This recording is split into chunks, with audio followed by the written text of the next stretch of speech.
Hello guys, start करते हैं आज का क्लास।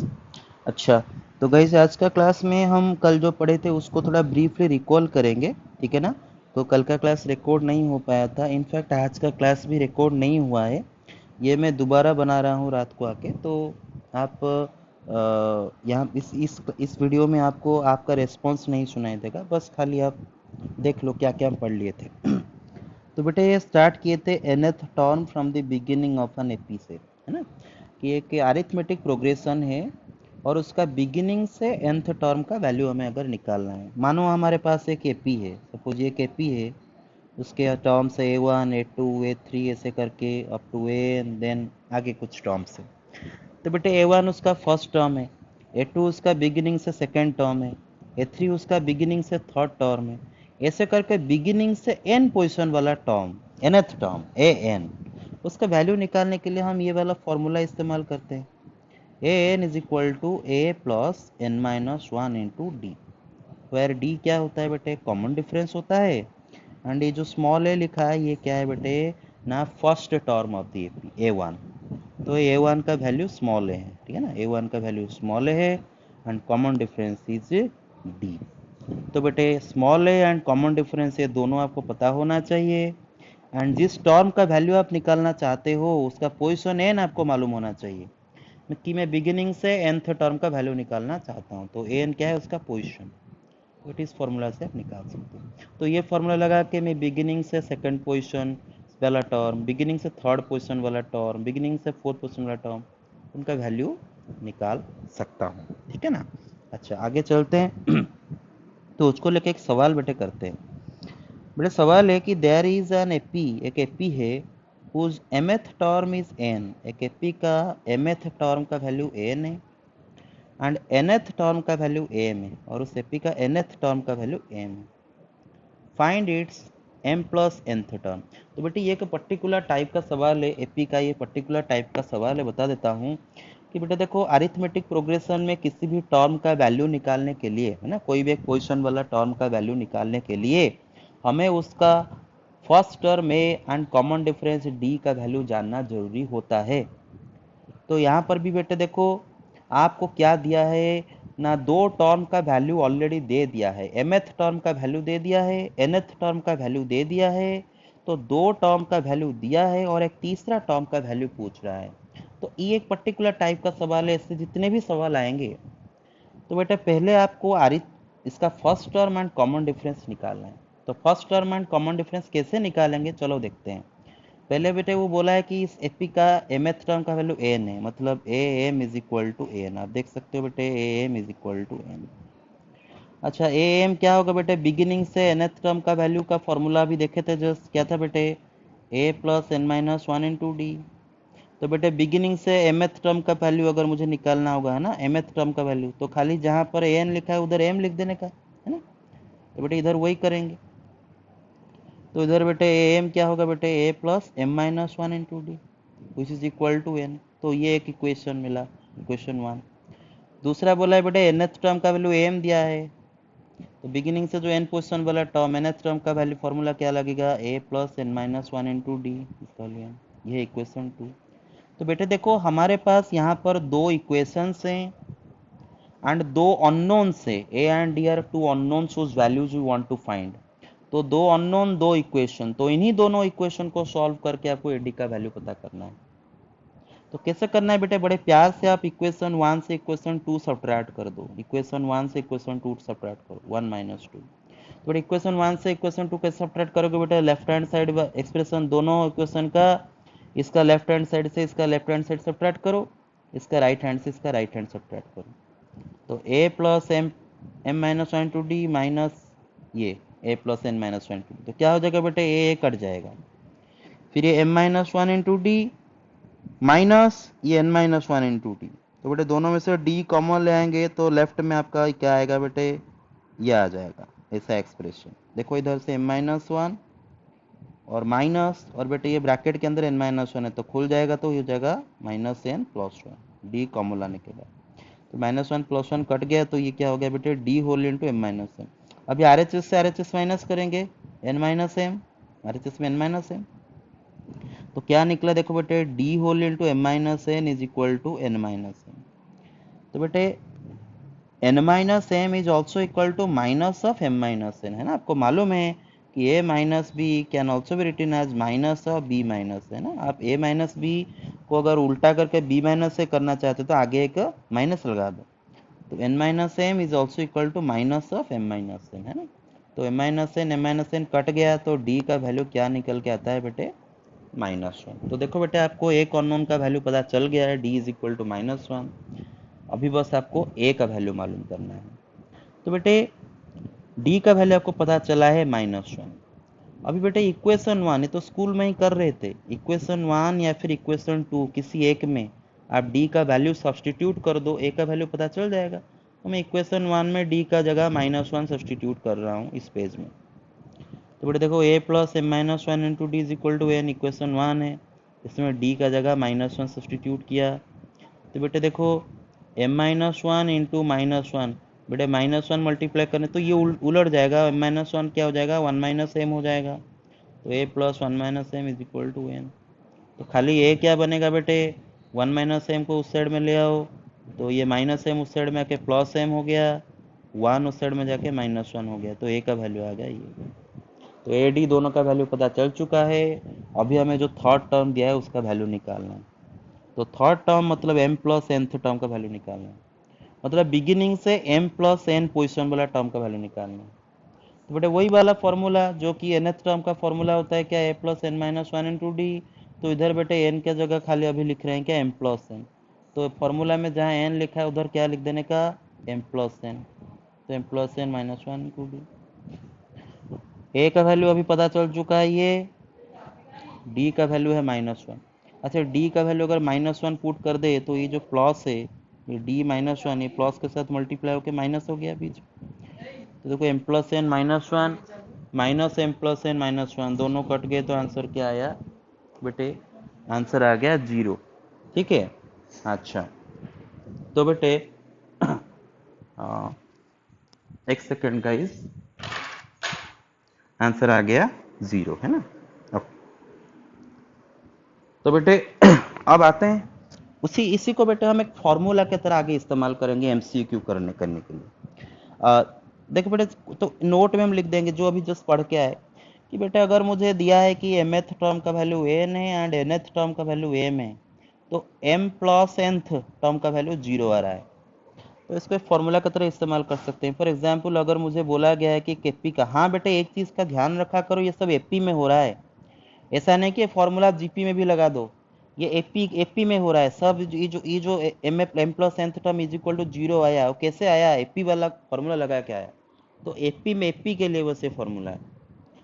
तो बेटे एपी का सपोज सेकेंड टर्म आपको 3 दिया है और एपी का थर्ड टर्म आपको 2 दिया है। देखो बेटे इसी वाला सिचुएशन क्रिएट हो गया है, mth term n, nth term m, second term 3, third term 2। तो बेटा आपको बोलेगा m प्लस nth टर्म मतलब 2 प्लस 3 मतलब फिफ्थ टर्म का वैल्यू पूछेगा। तो आप अगर ये अगर आपको याद है तो डायरेक्ट आप 0 लिख के आ जाओगे एमसीक्यू में। नेक्स्ट क्वेश्चन आते हैं बेटे, बोला है कि इन एपी एक एपी है और एपी का mth टर्म का वैल्यू 1/n दिया है और nth टर्म का वैल्यू 1/m दिया है और mnth टर्म का वैल्यू पूछा है। अब सुनो मेरे बात, सवाल वही टाइप का है कि दो टर्म का वैल्यू दिया है, एक थर्ड टर्म का वैल्यू पूछा है। तो वही बात है, मुझे थर्ड टर्म का वैल्यू निकालने के लिए मुझे ए एंड डी का वैल्यू जानना जरूरी है। ए डी दो अननोन का वैल्यू निकालने के लिए दो इक्वेशन चाहिए और वो दो इक्वेशन मिल जाएगा। कैसे, वो बोला है कि mth टर्म का वैल्यू 1/n है, तो mth टर्म का फॉर्मूला am का फॉर्मूला क्या होगा, a plus M minus one into D which is equal to 1/n according to the question. तो ये इक्वेशन 1 मिला आपको। nth टर्म का वैल्यू 1/m दिया है बेटे, nth टर्म का फॉर्मूला क्या होगा, an का formula a plus N minus one to d जो कि 1/m। ये मिल गया दूसरा इक्वेशन।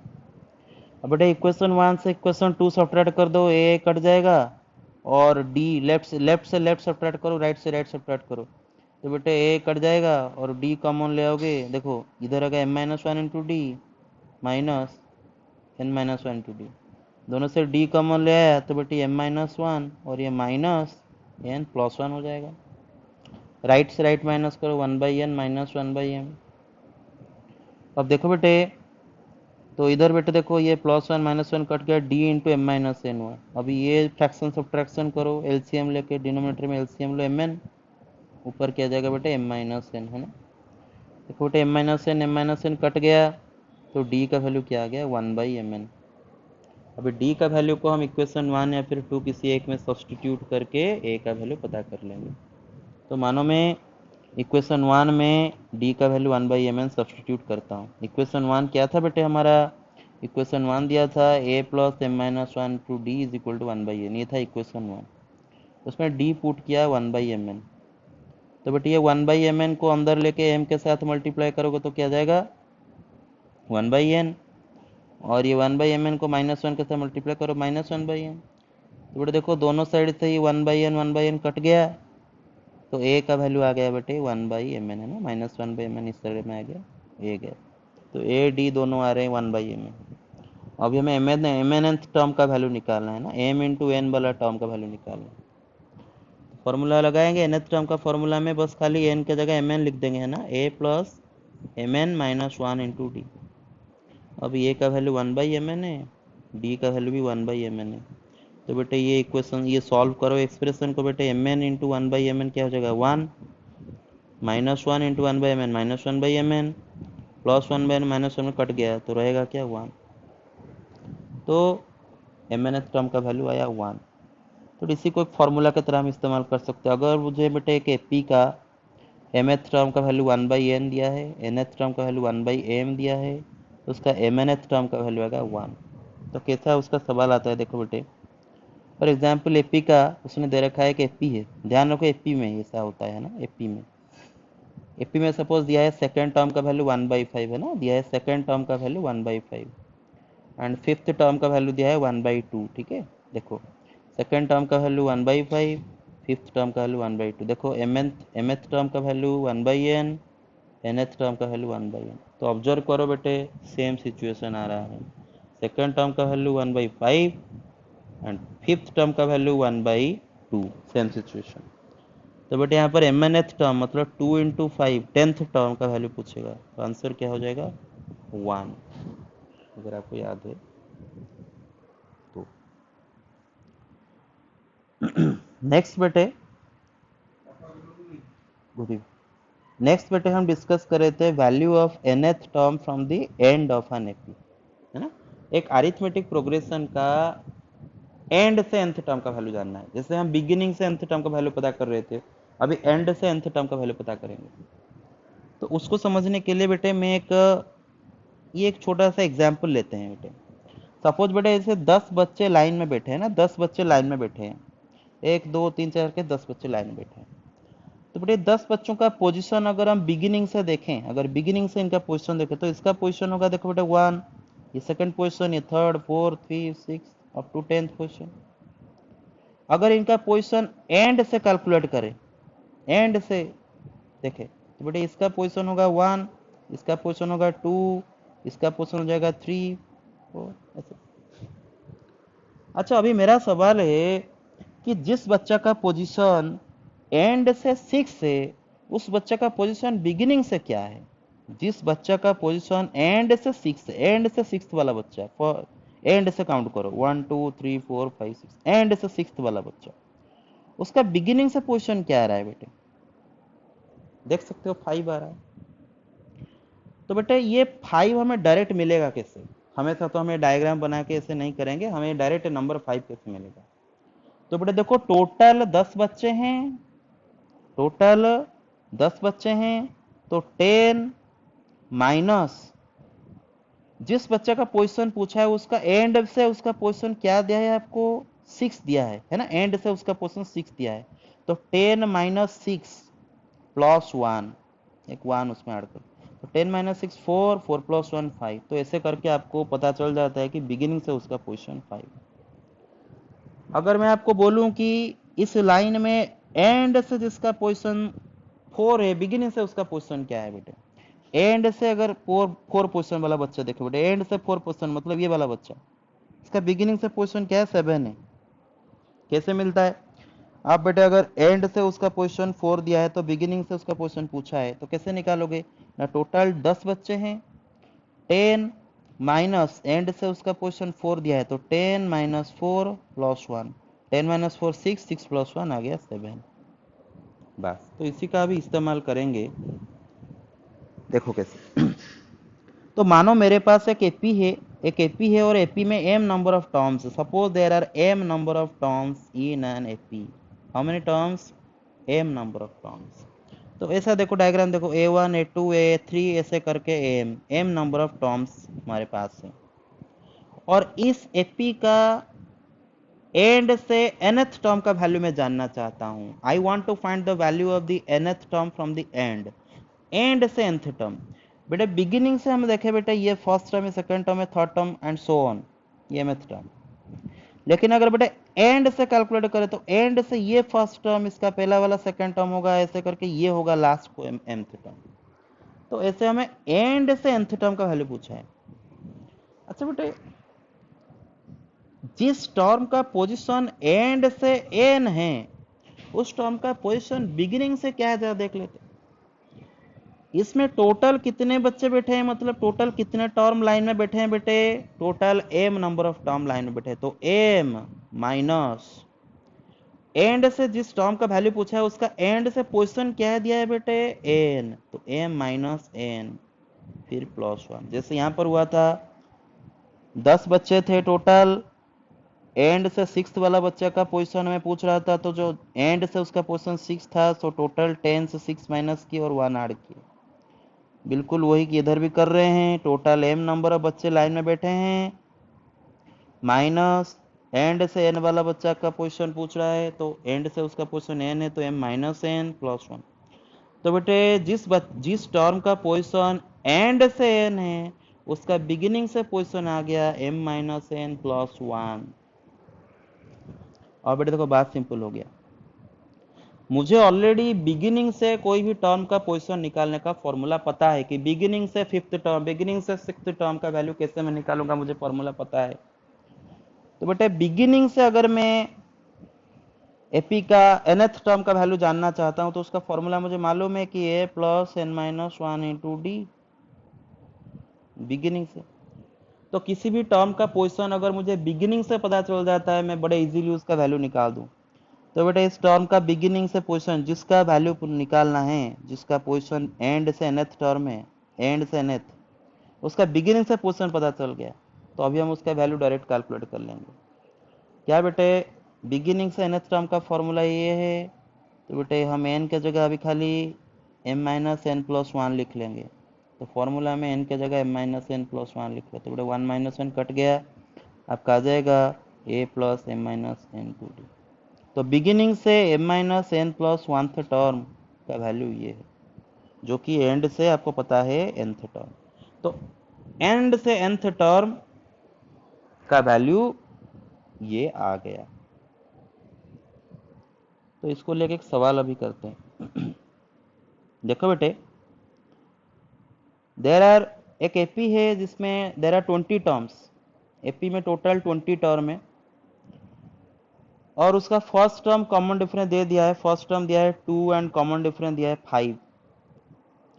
पूछा है कि find the value of the third term from the and. And से इस एपी का एंड से थर्ड टर्म का वैल्यू पूछा है। अब मेरे बात सुनो, इसका फर्स्ट टर्म 2 है, कॉमन डिफरेंस 5 दिया है, टोटल इसमें 20 टर्म है ना। टोटल बेटे देखो ऐसे करके 1 2 करके ऐसे टोटल 20 बच्चे लाइन में बैठे हैं। अच्छा जिस टर्म का पोजीशन एंड से 3 है उसका पोजीशन बिगिनिंग से क्या होगा ना। टोटल 20 बच्चे हैं, 20 माइनस एंड से पोजीशन 3 प्लस 1 है ना, तो उसका बिगिनिंग से पोजीशन क्या जाएगा 18। तो बस एंड से थर्ड टर्म का वैल्यू निकालने का मतलब है बिगिनिंग से 18th टर्म का वैल्यू निकालना। अब बेटे बिगिनिंग से 18th टर्म का वैल्यू हमें निकालने का फॉर्मूला आता है कि बिगिनिंग से nth टर्म का फॉर्मूला क्या होता है बेटे a plus n minus 1 into D. तो बिगिनिंग से 18th टर्म का वैल्यू क्या आ जाएगा a प्लस 18 माइनस 1 मतलब 17 इंटू डी। तो a का वैल्यू मालूम है, d का वैल्यू मालूम है, पुट कर दो आंसर आ जाएगा। अब आते हैं बेटे नेक्स्ट पार्ट पे। अब बात करेंगे sum of the first n terms of an AP. एक एपी का फर्स्ट एन टर्म्स का सॉम निकालना सीखेंगे। अच्छा, ये मेरे पास एक एपी है जिसका फर्स्ट टर्म मुझे ए दिया है, एपी का फर्स्ट टर्म मुझे ए दिया है एंड उसका लास्ट टर्म मुझे एल दिया है ना। देखो एक एपी है जिसका फर्स्ट टर्म ए है एंड लास्ट टर्म का वैल्यू मानो एल है। एंड सपोज उस एपी में total there are n number of terms. Think about it, suppose उस एपी में total n number of terms है, तो बेटे उस एपी का वो सारे टर्म्स, फर्स्ट टर्म है, last term l, total n number of term, तो अगर ऐड करें सारे टर्म्स को तो उन सारे टर्म्स का सम इस फॉर्मूला से आ जाता है S n is equal to n by two into a plus l, where a is the first term, l is the last term, n is the number of terms and S n is the sum of all the n terms. तो चलो इसको समझने की कोशिश करते हैं कि formula derive कैसे होता है। पहले तो बेटे समझने की कोशिश करते हैं हमारा टारगेट अभी क्या है। मेरे पास एक एपी है और एपी में total n number of terms है, मतलब बेटे फर्स्ट टर्म ए1 ए2 ए3 ऐसे करके एन नंबर ऑफ टर्म है और मुझे इन सब का सॉम चाहिए, उसको मैं एस एन बोल रहा हूँ। और इसका फर्स्ट टर्म का वैल्यू मुझे ए दिया है, लास्ट टर्म का वैल्यू एल दिया है, मतलब nth टर्म का वैल्यू एल है। अच्छा, अब जरा सुनो, आपको पता है कि एक एपी के ये एस एन है जिसका वैल्यू हमें चाहिए। अच्छा, एपी का फर्स्ट टर्म अगर ए है एंड लास्ट टर्म अगर एल है तो एक बात सुनो, एंड उसका कॉमन डिफरेंस सपोज डी है, सपोज कॉमन डिफरेंस भी दे दिया है डी, कॉमन डिफरेंस दे दिया है डी। अच्छा बेटा, एपी का फर्स्ट टर्म ए है, कॉमन डिफरेंस डी है, तो नेक्स्ट वाला टर्म उसका क्या हो रहा होगा, ए प्लस डी। कोई भी एपी में एक टर्म में कॉमन डिफरेंस ऐड करो तो नेक्स्ट टर्म मिलता है, फर्स्ट टर्म है तो A plus D second term, उसका नेक्स्ट टर्म क्या जाएगा ए प्लस टू डी, उसका नेक्स्ट टर्म क्या जाएगा ए प्लस थ्री डी, ऐसे करके जाएगा। अच्छा, लास्ट टर्म इसका एल है, इसका पहला वाला टर्म क्या होगा बेटे, कोई भी एपी का कोई भी टर्म का पहला वाला टर्म कैसे आता है, उससे कॉमन डिफरेंस माइनस कर दो, तो इसका पहला वाला टर्म क्या जाएगा एल माइनस डी, उसका पहला वाला टर्म क्या जाएगा एल माइनस टू डी, ऐसे करके ऐसे नहीं। अब मेरे बात सुनो, इसका वैल्यू मुझे निकालना, अब मेरे बात सुनो, ये सारे नंबर्स ऐड हुए हैं ना, ये सारे नंबर्स ऐड हुए हैं, बीच में येलो येलो प्लस में दिया हूँ, उनको ऐड कर रहे हैं। अच्छा, इन नंबर्स को जिस ऑर्डर में ऐड करो आंसर तो एक ही आएगा ना, 5+3 3+5 एक ही बात है।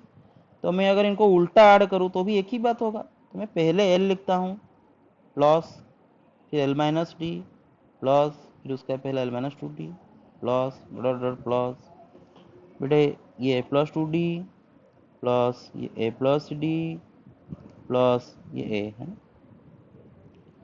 अच्छा, अब ये दोनों इक्वेशन को ऐड करते हैं, लेफ्ट वाला को ऐड करो, S n plus S n क्या हो गया 2SN, राइट में ऐड करो।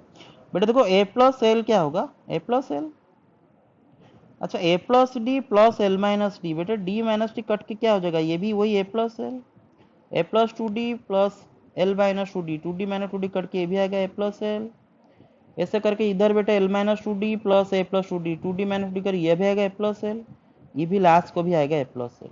तो बेटा आप देख लो कितने ए प्लस एल क्रिएट हो रहे हैं बेटे, इस एपी में total n number of terms हैं, ये total n number of terms हैं, तो total n number of a plus l create हुए है ना।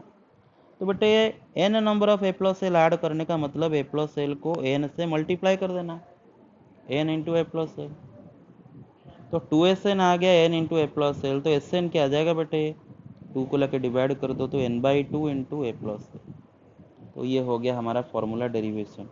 तो अगर मुझे मेरा एपी में there are n number of term मुझे मालूम है और उसका first term a last term अगर एल पता है, तो उसका sum of all the terms इस फॉर्मूला से आ जाएगा n/2, n is the number of terms, a is the first term, l is the last term. और ये फॉर्मूला कब इस्तेमाल करेंगे बेटे, जब हमें एपी का लास्ट टर्म डायरेक्ट मालूम हो। जैसे सवाल करते हैं, सवाल है find the sum of all the even numbers from 1 to 10, 1 से लेकर 10 तक सारे इवन नंबर्स का सम निकालना। 1 से लेकर 10 तक सारे इवन नंबर क्या होते हैं 2 4 6 अप टू 100, तो इनका सम चाहिए।